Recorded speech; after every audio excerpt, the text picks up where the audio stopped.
আসসালামু আলাইকুম। সকালবেলা ঘুম থেকে উঠে শুনতে পেলাম ঈদের পরে যেহেতু সবাই বাড়িতে আসছে, পুকুরে জেলে দিয়ে ব্যাট দিয়ে মাছ ধরা হচ্ছে। তাই তাড়াহুড়া করে সকালবেলা ঘুম থেকে উঠে দেখতে গেলাম কেমন মাছ পাই। এখানে জেলেরা কিছু মাছ উঠালো। এটা হলো প্রথম টানের মাছ। পুকুরে অবশ্য বর্ষার কারণে পানি অনেক বেশি থাকার কারণে মাছ বেশি একটা উঠেনি।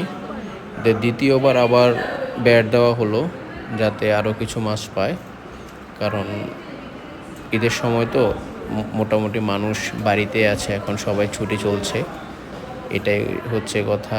এই যে এখানে মাছগুলো হলো, মোটামুটি অল্প কিছু মাছ উঠছে, তবে মাছের সাইজগুলা আলহামদুলিল্লাহ ভালো, সবগুলা 1 কেজি 2 কেজির উপরে। সবাই এখানে দেখতেছিল, মাছগুলা ভাগাভাগি করা হচ্ছিল, গ্রামে যেরকম মাছ ভাগ করে আর কি, সবার সামনে সবাই আসে, যার যার শরিক আছে। আমি আমার মাছ ভাগ করে